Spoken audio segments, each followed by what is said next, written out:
बच्चों, welcome to Rajiv classes. उम्मीद करता हूँ आप सभी लोग बहुत बढ़िया होंगे। लास्ट क्लास में हमने ट्रिग्नोमेट्री क्लास 10th में स्टार्ट कर रखा है ऑलरेडी हमने, ठीक है। तो उसमें हमने लास्ट क्लास में पढ़ा था कि ट्रिग्नोमेट्रिक रेशियोज़ की स्पेसिफिक एंगल्स पर वैल्यू क्या क्या होती है। उसके हमने कुछ क्वेश्चंस देखे थे। देखो, उसके बाद मैंने आपको कुछ क्वेश्चंस कराए भी थे। आज हम ट्रिग्नोमेट्री का नेक्स्ट कॉन्सेप्ट शुरू कर रहे हैं। उस कॉन्सेप्ट का नाम है हमारा कॉम्प्लीमेंट्री एंगल्स। क्या नाम है? कॉम्प्लीमेंट्री एंगल्स नहीं बोलेंगे यहाँ पर, कॉम्प्लीमेंट्री रेशियोज़, ठीक है। Complementary angle, trigonometric ratios of the complementary angles. देखो ध्यान से, देखो ये जो है वो कोई नया कॉन्सेप्ट नहीं है। आपकी बुक में अलग टॉपिक तो ज़रूर दे रखा है, लेकिन इसको समझने के लिए आपको ये टेबल एनालाइज करनी पड़ेगी। ध्यान देना, ठीक है। क्योंकि अभी आपने क्वाड्रेंट सिस्टम नहीं पढ़ रखा है, तो आपको सबसे बेस्ट तरीका जो इसको समझने का है वो जो है वो क्या है, इसका टेबल। टेबल अगर आप समझ जाओगे इसकी, तो आपको इस कॉन्सेप्ट में बिल्कुल भी दिक्कत नहीं होने वाली। कैसे नहीं होने वाली? देखो ध्यान से, यहाँ पर मैंने आपको स्टार्टिंग में आपको करवाया था कि इन वैल्यूज़ को थोड़ा ध्यान से देखो। देखो कॉम्प्लीमेंट्री एंगल्स क्या क्या होते हैं। अगर मैं आपको एक एंगल ए देता हूँ और एक एंगल बी देता हूँ, तो अगर ए प्लस बी की जो वैल्यू है वो अगर 90 डिग्री है, क्या है, 90 डिग्री है, तो ही मैं बोल सकता हूँ ना कि A and B are complementary angles. ऐसा बोल सकता हूँ। अगर ऐसा नहीं है, मतलब 90 नहीं है, तो कॉम्प्लीमेंट्री एंगल होंगे ही नहीं। अगर ए की वैल्यू 30 डिग्री होगी तो बी बाय डिफ़ॉल्ट 60 डिग्री हो जाएगा, क्योंकि दोनों के दोनों कॉम्प्लीमेंट्री एंगल्स हैं। क्लियर? वैसे ही अगर बी की वैल्यू 45 डिग्री होगी तो ए की वैल्यू भी 45 डिग्री होगी ही होगी, ठीक है। अब ध्यान से देखो, इस टेबल को एनालाइज करते हैं हम। देखो यहाँ पर अगर मैं आपसे बात करूँ, 0 डिग्री, 30 डिग्री, 45 डिग्री, 60 डिग्री और 90 डिग्री लिखा है। देखो ये स्पेसिफिक एंगल्स पर वैल्यू निकालने का ना एक खास वजह है। ध्यान से देखो, अगर मैं 0 डिग्री ए को मानता हूँ, क्या मानता हूँ, ए को 0 डिग्री मानता हूँ, और बी को क्या मानता हूँ, देखो ए और बी है यहाँ पर, ए को 0 डिग्री मानता हूँ, तो मुझे बी को क्या मानना पड़ेगा ताकि ए और बी कॉम्प्लीमेंट्री हो जाए? यहाँ पर 90 डिग्री मानना पड़ेगा। क्यों? दोनों का सम 90 डिग्री है, 90 डिग्री हो जाएगा। तो आपका आंसर क्या हो जाएगा? ए प्लस बी अगर 90 डिग्री आ रहा है तो यहाँ पर क्या आ जाएगा? कॉम्प्लीमेंट्री एंगल होगा। यहाँ पर देखो ए प्लस बी की वैल्यू लिख देता हूँ, क्या आ रही है? 90 डिग्री। अगर मैं ए की वैल्यू को 30 डिग्री मानता हूँ, तो मुझे बी की वैल्यू को क्या मानना पड़ेगा? 60 डिग्री मानना पड़ेगा। तो ये मेरा 90 डिग्री हो जाएगा। अगर इसकी वैल्यू, मतलब ए की वैल्यू को मेरे को 45 डिग्री मानना पड़ेगा, तो बी की वैल्यू को भी मुझे 45 डिग्री मानना पड़ेगा, तभी तो 90 आएगा। सिमिलरली अगर मैं इसकी 60 वैल्यू मानता हूँ, तो इसकी वैल्यू मुझे 30 माननी पड़ेगी, तो ही 90 आएगा। और लास्ट जो केस बच गया, अगर मैं ए को 90 मान लेता हूँ, तो बी को मुझे 0 डिग्री मानना पड़ेगा, और तो ही सम 90 डिग्री आएगा। कोई डाउट किसी को? देखो अब इस टेबल को एनालाइज करो कि कौन किसका कॉम्प्लीमेंट्री एंगल हो सकता है, कौन सा रेशियो किसका कॉम्प्लीमेंट्री है। देखो ध्यान से, अगर मैं यहाँ से आपसे बात करूँ साइन 0, तो 0 के साथ 90 के ही कॉम्बिनेशन बन सकते हैं। 0 के साथ 90 के ही कॉम्बिनेशन बन सकते हैं ना। ये 0 है और ये 90 डिग्री है। तो देखो अगर मैं साइन की बात करता हूँ, तो साइन 0 अगर 0 है, तो इसका मतलब मुझे 90 वाला क्या होना चाहिए? ऐसा एंगल ढूंढना है जो कि सेम हो। तो यहाँ पर मेरे को एक कॉस की वैल्यू मिलती है और टेन की वैल्यू मिलती है। तो चलो इस केस में तो 2 मिल गए। दूसरा केस ले लेते हैं। अगर साइन की वैल्यू अगर 1/2 है, तो दूसरे में 60 डिग्री वाला होना चाहिए। तो 60 डिग्री में 1/2 कहाँ है? 1/2। 60 डिग्री पर कॉस में 1/2 है। दिखाई दे रहा है? मीन्स अगर साइन 0 की वैल्यू 0 है, तो ध्यान से देखो, अब मैं लिख रहा हूँ इस टेबल को एनालाइज करके।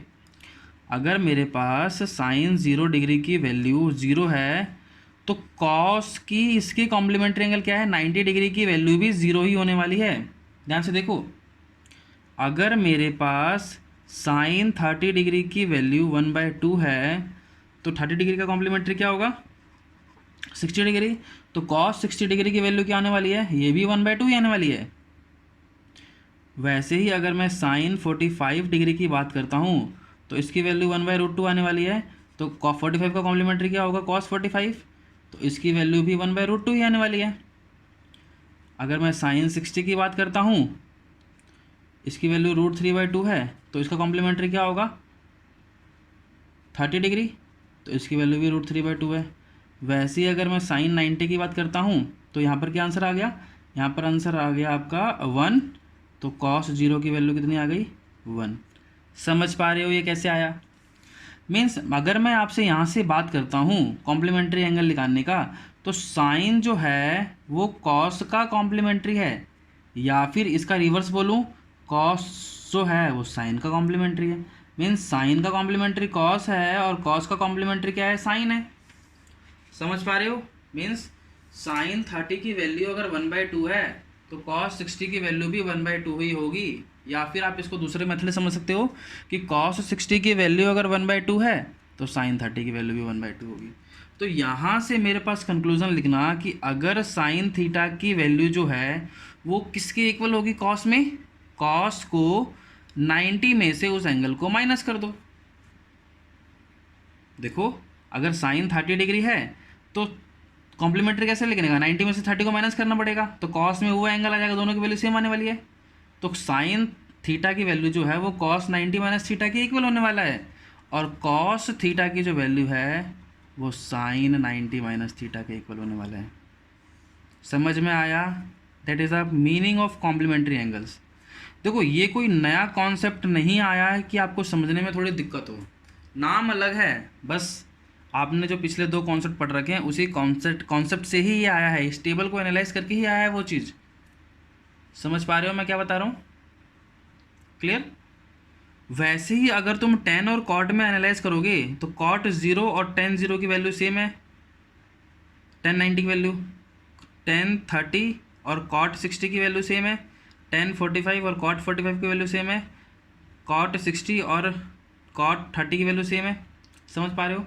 मीन्स ये दोनों भी कॉम्प्लीमेंट्री है। तो अगर मैं यहाँ से आपको बात करूँ, tan की बात करूँ, तो tan थीटा की जो वैल्यू आने वाली है वो आने वाली है cot 90 माइनस थीटा के इक्वल आने वाली है, या फिर cot थीटा की जो वैल्यू आने वाली है वो आने वाली है tan 90 माइनस थीटा के इक्वल आने वाली है, क्योंकि ये दोनों के दोनों आपस में एक दूसरे की कॉम्प्लीमेंट्री है। समझ आया? दूसरी बात, अगर मैं कोसेक और सेक में बात करूं तो यहाँ पर देखो सेक थीटा की जो वैल्यू आने वाली है वो आने वाली है कोसेक 90 माइनस थीटा के इक्वल, और कोसेक थीटा की जो वैल्यू आने वाली है वो आने वाली है सेक 90 माइनस थीटा के इक्वल आने वाली है। समझ पा रहे हो क्या कॉन्सेप्ट है, हमने क्या सीखा आज इसकी लेक्चर में? ठीक है। अब देखो इसी पर बेस जो है वो क्वेश्चंस कैसे कैसे आ सकते हैं। ठीक है, ये ट्रिग्नोमेट्रिक एंगल्स बड़े ही मतलब कॉम्प्लीमेंट्री एंगल्स पर बहुत ही अच्छे अच्छे कॉन्सेप्ट बना सकती है, ध्यान रखना। बस ये नाम के ही हैं और कैसे करना है। देखो आपको स्टैंडर्ड एंगल से हमने कंपैरिजन कराया है, लेकिन कॉम्प्लीमेंट्री एंगल के केस में हर एक में इक्वल आने वाला है। हमने इन 5 वैल्यूज से एनालाइज कर कर एक जनरल रूल लगा दिया है। तो अगर मैं यहाँ से बोलता हूँ कि साइन 1 डिग्री, तो साइन 1 डिग्री की जो वैल्यू होगी वो कॉस 89 डिग्री के इक्वल होगी। इस कॉन्सेप्ट से हमें ये समझ में आ रहा है। समझ पाया मैंने क्या बताया? क्लियर? तो अब देखो इसी पर बेस्ड मैं कुछ क्वेश्चन कर लेता हूँ। ठीक है, देखो कैसे क्वेश्चन आएंगे। अगर मैं आपसे बोलता हूँ कि इवेल्युएट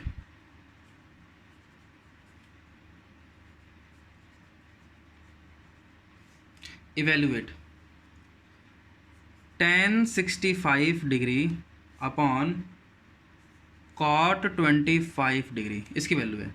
अब देखो जैसे कि आप जानते हो स्पेसिफिक एंगल के रूल से, अगर मैं स्पेसिफिक एंगल की टेबल आपके सामने रख दूं यहाँ पर, तो इस टेबल में तुम्हें दिखाई दे रहा होगा कि ना तो मेरे पास 65 का डिस्कशन है कुछ, और ना मेरे पास 25 का डिस्कशन है कुछ। समझ पाए? तो ऐसे ही क्वेश्चंस को हम करने के लिए हम कॉम्प्लीमेंट्री एंगल का कॉन्सेप्ट लेकर आए हैं साथ में आपके। देखो आपको बताया मैंने कि कॉम्प्लीमेंट्री एंगल में क्या होता है कि अगर एक एंगल है थीटा तो दूसरा एंगल होगा 90 माइनस थीटा, और दोनों के दोनों रेशियो कैसे होने चाहिए, जो आपस में वैल्यू एक्सचेंज कर रहे हैं। तो देखो यहाँ पर tan और cot दे रखा है। अब tan और cot ही क्यों दे रखा है? क्योंकि आपको पता है tan और cot आपस में एक दूसरे को कॉम्प्लीमेंट्री होते हैं। तो देखो कैसे लिखेंगे, अगर यहाँ पर tan 65 है और यहाँ पर cot 25 है, तो देखो इन दोनों का सम 90 डिग्री ही आ रहा होगा।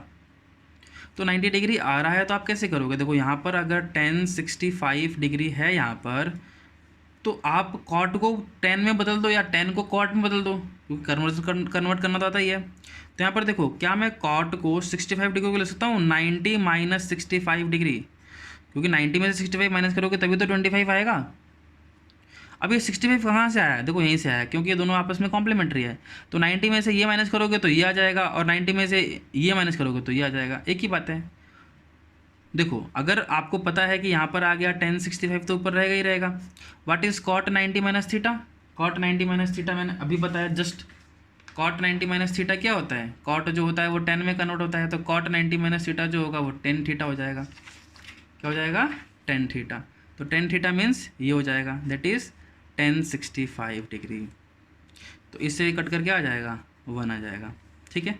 ये तो हो गया एक तरीका। दूसरा तरीका क्या है, मैंने आपको कॉट बदला, आप दूसरा बदल लो, ऊपर वाला बदल लो इस बार। देखो अगर ये आपको कॉट 25 दे रखा है तो आपको क्या करना है, कॉट को कॉट 25 रहने दो, 10 को बदलना है 65 को ले सकते हो 90 माइनस 25 डिग्री। तो 90 माइनस 25 डिग्री को 65 आ जाएगा माइनस करने पर। अब बताओ 10 90 माइनस थीटा क्या होता है, 10 90 माइनस थीटा होता है कॉट थीटा। तो यहाँ से आ जाएगा कॉट 25, तो यहाँ से भी आंसर कितना आ गया, 1 आ गया। मीन्स दोनों ही जगह से सेम ही आंसर आने वाला है, कोई अलग नहीं आने वाला है। क्लियर। अब जो दूसरा कॉन्सेप्ट है वो देखो कैसे करना है इसी को, मतलब दूसरा क्वेश्चन बोल रहा हूँ, कॉन्सेप्ट नहीं बोल, क्वेश्चन है, कॉन्सेप्ट नहीं है। देखो आपके पास लिखा है कॉस 48 माइनस साइन 42। देखो आपको देखते ही पता लगना चाहिए जहाँ पर ये 30 डिग्री 45 डिग्री 60 डिग्री 90 डिग्री और 0 डिग्री के अलावा कोई भी एंगल की वो बात करता है, तो सिंपल सा कॉन्सेप्ट है, आपको कॉम्प्लीमेंट्री एंगल से ही सोचना है उसको, ठीक है। अब देखो इन दोनों का सम कितना है 90 डिग्री, और ये दोनों आपस में एक दूसरे कॉम्प्लीमेंट्री है। तो कॉम्प्लीमेंट्री होने का मतलब ये नहीं कि दोनों को बदल दो। देखो कॉम्प्लीमेंट्री में क्या होता है, कॉम्प्लीमेंट्री में आपको पेयर ढूंढने पड़ते हैं कि कौन कौन से एंगल कॉम्प्लीमेंट्री रेशियोज होते हैं, मतलब साइन कॉस का पेयर ढूंढना है, और दोनों एंगल का सम कितना आना चाहिए 90 डिग्री आना चाहिए, यहाँ पर आ रहा है। तो पेयर ढूंढने के बाद आपको कोई एक ही बदलना है, क्यों, दोनों बदलोगे तो देखो इसको बदलोगे तो ये कॉस बन जाएगा, इसको बदलोगे साइन बन जाएगा, तो ऑलरेडी वही सेम जैसा क्वेश्चन बन जाएगा। तो फ़ायदा क्या हुआ, फ़ायदा करने के लिए ही तो हम कॉम्प्लीमेंट्री एंगल सीख रहे हैं, नहीं तो अदरवाइज तो वैसे लिखा ही हुआ है। तो किसी एक में लगाओ, या तो इसमें या तो इसमें, तो मैं दोनों में करके बताता हूँ, इनिशियल स्टेज है। तो देखो कॉस, देखो 48 को कैसे लिख सकते हो 90 माइनस इसका complementary that is 42 minus sine 42। Clear. अब देखो इसमें से माइनस करोगे तो 40 आ जाएगा। What is cos 90 minus theta, इसको थीटा समझो कि 90 माइनस समथिंग वो थीटा हो जाएगा, एंगल है, मतलब थीटा क्या होगा, एंगल है कोई। तो cos 90 minus theta is sine theta, that is sine 42, और यहाँ पर आ जाएगा साइन 42। इससे कट जाएगा तो क्या आंसर आ गया, 0 आ गया। सिमिलरली इसमें मैंने कॉस को चेंज किया, आप किसको बदल दो, साइन को बदल दो। यहाँ पर देखो क्या लिखा है कॉस 48 माइनस साइन 42, तो मैंने इसको बदला, तो आप इसको मत बदलो, आप इसको बदल दो। 90 माइनस 42 की जगह क्या लिखो 48 लिखो, क्यों, इसका कॉम्प्लीमेंट्री क्या है 48 है। मैंने कहा ना पेयरिंग ढूंढो, पेयरिंग ढूंढने से क्या होगा, आपको कॉम्प्लीमेंट्री एंगल में दिमाग नहीं लगाना पड़ेगा। 90 में से दूसरा वाला एंगल माइनस करोगे तो पहला वाला एंगल आ जाएगा। तो ये हमारा कॉस 48 है ही। What is sine 90 minus theta, sine 90 minus theta is cot theta, तो ये हो जाएगा हमारा कॉट 48, तो इससे कट करके आ जाएगा दैट इज़ 0 आ जाएगा। समझ पा रहे हो। तो ये बहुत बेसिक्स के क्वेश्चन कराए हैं, बेसिक क्वेश्चन है। इस टाइप के जो क्वेश्चन है मैं नेक्स्ट वीडियो में इसके क्वेश्चन ही लेकर आऊँगा। हम कुछ 8-10 क्वेश्चन करेंगे, ठीक है। 8-10 क्वेश्चन भी नहीं तो मैं ऑलमोस्ट ट्राई करूँगा कि सारे के सारे टाइप तो कवर ही हो जाए। अब उसके लिए कितने भी क्वेश्चन लगे वो तो बात की बात है, ठीक है। तो सारे टाइप के क्वेश्चन मैं कवर करूँगा। ये one of the simplest type है, स्टार्टिंग है ये। इसके अलावा मतलब डिफरेंट वैराइटीज़ आती है। पूछेगा तो सिर्फ इतना ही, कॉम्प्लीमेंट्री एंगल का कॉन्सेप्ट ही पूछेगा, बट वो कैसे पूछेगा वो आपको क्वेश्चन देखकर पता लगेगा, ठीक है ना बच्चों। तो ध्यान से पढ़ो, ध्यान से रिवाइज करो, वीडियो को बार बार देखो। अगर समझ नहीं आ रहा है तो आपको ज़रूर समझ में आएगा। और इसके बाद भी अगर फिर से डाउट होता है आपका या समझने में कोई दिक्कत होती है तो प्लीज़ मुझे कमेंट सेक्शन में पूछे, आपको और क्वेश्चंस कराकर मैं आपको समझाने की कोशिश करूँगा, ठीक है ना बच्चों। या फिर दी गई ईमेल आईडी पर मुझे कनेक्ट कर सकते हो, ठीक है। वीडियो के एंड में हमेशा ईमेल आईडी आती है, आप उस ईमेल आईडी को नोट कर लीजिए, अपने पास रख लीजिए, और कोई भी डाउट होगा तो आप उस पर मुझे मेल कर दीजिए। विदिन 24 to 48 आवर्स मैं आपको रिवर्ट बैक करूँगा, ठीक है बच्चों। आज के लिए इतना ही करते हैं, थैंक यू।